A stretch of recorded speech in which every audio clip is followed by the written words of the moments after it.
नमस्कार दोस्तों, स्वागत है आप सबका एक और इम्पोर्टेंट वीडियो में। आप में से बहुत लोग एचडीएफसी बैंक का क्रेडिट कार्ड इस्तेमाल करते होंगे और जब आप क्रेडिट कार्ड इस्तेमाल करते हैं तो उसमें आपके पास ऐसा क्रेडिट कार्ड होगा जिसमें आपको रिवॉर्ड पॉइंट्स मिलते होंगे, यानी आपको बैंक रिवॉर्ड पॉइंट्स देता होगा। तो जब आप रिवॉर्ड पॉइंट्स को रिडीम करने जाते हैं तो आपको यूट्यूब पर बहुत सारे वीडियोज़ मिल जाएंगे जहाँ पे आपको तरीका बताया गया है कि एचडीएफसी बैंक के जो क्रेडिट कार्ड के ऊपर आपको रिवॉर्ड पॉइंट मिल रहे हैं उसको कैसे रिडीम करना है।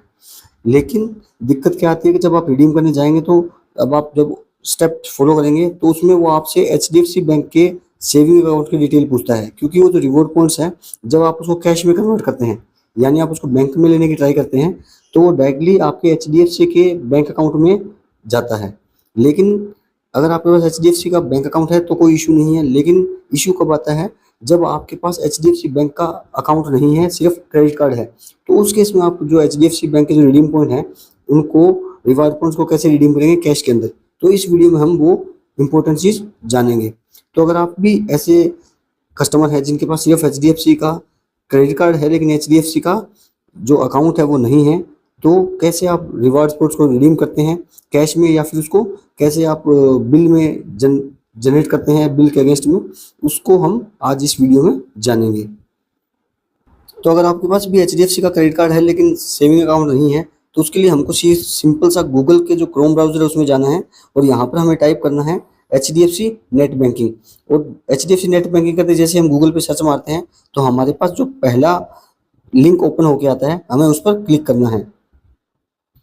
तो हमें यहाँ पे एचडीएफसी बैंक का पहला जो लिंक है उस लिंक पर क्लिक करना है और जैसे ही आप इस लिंक पर क्लिक करते हैं तो आपके सामने बहुत सारे ऑप्शंस खुलकर आते हैं, जिसमें से आपको सबसे पहला जो ऑप्शन मिलता है वो यहाँ पर लॉगिन का मिलता है। लेकिन आपको यहाँ पे ध्यान देना है कि ये जो लॉगिन है, कस्टमर आईडी या लॉगिन है, ये सिर्फ उन्हीं के लिए है जिनके पास एचडीएफसी का बैंक अकाउंट है। ये उनके लिए नहीं है जिनके पास क्रेडिट कार्ड है लेकिन बैंक अकाउंट नहीं है। तो अगर आपके पास एचडीएफसी बैंक का क्रेडिट कार्ड है और बैंक अकाउंट नहीं है तो यहाँ पे आप डिटेल नहीं डाल सकते हैं। उसके लिए आपको थोड़ा सा और नीचे आना पड़ेगा। तो जैसे ही आप नीचे आते हैं तो आपको यहाँ पे एक ऑप्शन दिखाई देगा credit cards only login here. तो जैसे ही आप इस लिंक पर क्लिक करेंगे तो आपको एक नए पेज पे लैंड हो जाएंगे जहाँ पे आपसे क्रेडिट कार्ड के जो आपका लोग यूजर आईडी है और आपका पासवर्ड है वो पूछा जाएगा। अब क्योंकि अगर आप फर्स्ट टाइम ऐसा यूज कर रहे हैं तो यहाँ पे आपको यूजर आईडी और जो पासवर्ड है वो जनरेट करना पड़ेगा। तो उसके लिए आपको यहाँ पे नीचे भी ऑप्शन मिल जाएगा जहाँ पे आप रजिस्टर कर सकते हैं। यहाँ पे आप देखेंगे कि फर्स्ट टाइम यूजर हैं तो उनके लिए ऑप्शन मिल जाएगा कि यहाँ पे आप रजिस्टर कर सकते हैं अपने क्रेडिट कार्ड को। तो यहाँ पे सिंपली आप जब जैसे रजिस्टर नाउ पे क्लिक करते हैं तो आपसे अपने क्रेडिट कार्ड का जो है डिटेल मांगा जाएगा और यूजर आईडी आप यहाँ पे जो यूजर आईडी भरनी है वो आप अपने हिसाब से भर सकते हैं। और उसके बाद आप क्रेडिट कार्ड की डिटेल भरेंगे। डिटेल भरने के बाद आप कंटिन्यू पे क्लिक करते हैं तो उसके बाद आप क्रेडिट कार्ड जो आपका एचडीएफसी का वो यहाँ पे रजिस्टर हो जाएगा और आप अपनी यूजर आईडी अपनी पसंद से क्रिएट कर सकते हैं। उसके बाद वही आईडी हमको यहाँ पे डालनी है और वो पासवर्ड हमको यहाँ पे डालना है। उसके बाद में लॉगिन कर लेना है। तो जैसे ही आप लॉगिन कर लेते हैं तो आपके सामने ये पेज ओपन हो जाएगा जहाँ पे आपके क्रेडिट कार्ड का डिटेल दिखाया जाएगा, यानी कि आपके पास कौन से टाइप का क्रेडिट कार्ड है और उसका टोटल आउटस्टैंडिंग बैलेंस कितना है, ये सब आपको यहाँ पे दिखा दिया जाएगा। उसके बाद में आपको यहाँ पे क्रेडिट कार्ड के ऊपर क्लिक करना है। इसके बाद आपको सीधा क्रेडिट कार्ड के जो टोटल आउटस्टैंडिंग अमाउंट है इसके ऊपर क्लिक करना है। और जैसे ही आप क्लिक करते हैं तो आपको एक नए पेज पे ओपन हो जाएगा जहाँ पे आपकी क्रेडिट कार्ड की डिटेल दिखाई जाएगी, क्रेडिट कार्ड की समरी दिखाई जाएगी। उसमें आपको कुछ नहीं करना, आपको नीचे स्क्रॉल डाउन कर लेना है और सबसे नीचे जाएंगे तो एक्शंस का जो टैब आता है उसमें मोर एक्शन का एक ऑप्शन आएगा जहाँ पे आपको क्लिक करना है लास्ट में मोर एक्शन। ये आपको दिखाई दे रहा होगा मोर एक्शन, एक्शन टैब के नीचे इस पे हमको क्लिक करना है। तो जैसे ही हम मोर एक्शंस पे क्लिक करते हैं तो आपको नीचे पॉइंट दिखाई देगा रिडीम रिवार्ड पॉइंट्स का, हमको इस पर क्लिक करना है, ये हमारे लिए इंपॉर्टेंट है। तो जैसे ही हम इस पर क्लिक करते हैं तो अब हमें यहाँ से रिडीम रिवार्ड पॉइंट्स पे क्लिक करना है। तो जैसे ही हम इस पर क्लिक करते हैं तो हमारे पास एक नया पेज ओपन होगा जो हमें कंफर्मेशन पूछेगा, क्योंकि हमको ये नई पेज पे लैंड करेगा। तो हमें यहाँ पे कंफर्मेशन दे देना है, कंफर्म पे क्लिक करेंगे। तो जैसे ही हम कंफर्म पे क्लिक करते हैं तो हमारे पास एक नया पेज ओपन होकर आता है जहाँ से हमको ये 4 ऑप्शन मिलते हैं कि हम अपने जो रिडीम रिवॉर्ड पॉइंट्स हैं वो कैसे किस वे में रिडीम करना चाहते हैं। पहला होता है प्रोडक्ट वाउचर, यानी अगर आपको कोई प्रोडक्ट या वाउचर लेने हैं अमेजन के या किसी के भी तो यहाँ से ले सकते हो अलग अलग टाइप पे, या फिर आप कैश में रिडीम कर सकते हो, या फिर आप एयर माइल्स मतलब आपको फ्लाइट्स में अगर ट्रैवल करते हैं आप रेगुलरली तो उसके आपको वाउचर्स मिल जाएंगे या उसको आपको पॉइंट्स मिल जाएंगे। तो अब यहाँ पे क्योंकि हमको इस पर कैश में रिडीम करना है और यहाँ पे हमारे ऊपर दिखा रहा है अवेलेबल कैश रिवॉर्ड पॉइंट, यानी हमारे पास 3772 रुपये जो है रिवॉर्ड पॉइंट्स अवेलेबल है अभी, जिनको हम कैश कर सकते हैं। लेकिन अभी यहाँ पे इंपॉर्टेंट चीज़ ध्यान देनी है कि आप एक महीने में मैक्सिमम 3000 क्रेडिट कार्ड ही, एक महीने में आप मैक्सिमम 3000 रिवॉर्ड पॉइंट ही रिडीम कर सकते हैं, ये आपको ध्यान देना है।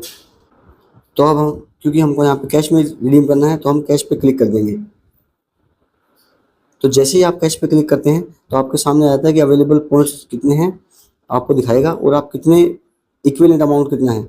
ये अलग अलग वेरी करता है। जैसे जो मेरे पास क्रेडिट कार्ड है उसमें एक रिवार्ड पॉइंट का जो वैल्यू है वो 1 रुपये के बराबर है, इसलिए यहाँ पे 3772 रिवॉर्ड पॉइंट्स का 3772 रुपये बन रहा है।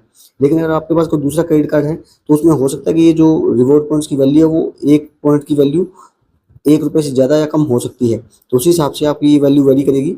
तो जैसे इस केस में अभी हमारे पास 3772 जो है अमाउंट दिखा रहा है जो हम रिडीम कर सकते हैं। तो जैसे हम यहाँ पे पॉइंट्स या अमाउंट डालते हैं रिडीम करने के लिए, तो जैसे कि मैंने आपको पहले बताया था कि मैक्सिमम आप एक महीने में 3000 पॉइंट्स ही रिडीम कर सकते हैं, यानी 3000 रुपये का ही मैक्सिमम रिडीम ले सकते हैं। तो हम यहाँ पे जो 3000 डाल देंगे।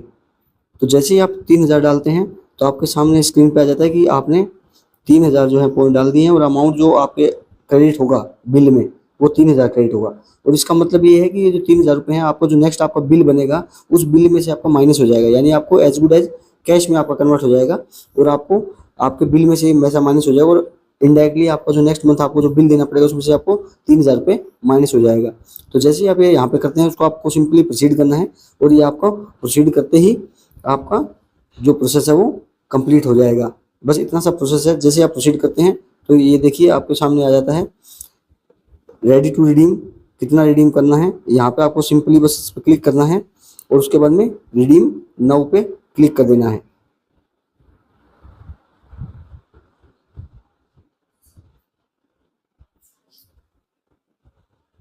और ये आपका कैश का रिडम्पशन जो है वो टेकन अप हो गया है, और ये आपको यहाँ पे ऑर्डर नंबर मिल गया है। आपको जब अब नेक्स्ट आपका जो बिल आएगा उसमें से 3000 रुपये माइनस होकर आपको बिल जनरेट हो जाएगा, और जो मेरे बचे हुए रिवॉर्ड पॉइंट्स हैं वो आपको यहाँ पे शो कर रहा होगा। तो ये इतना सिंपल प्रोसेस है।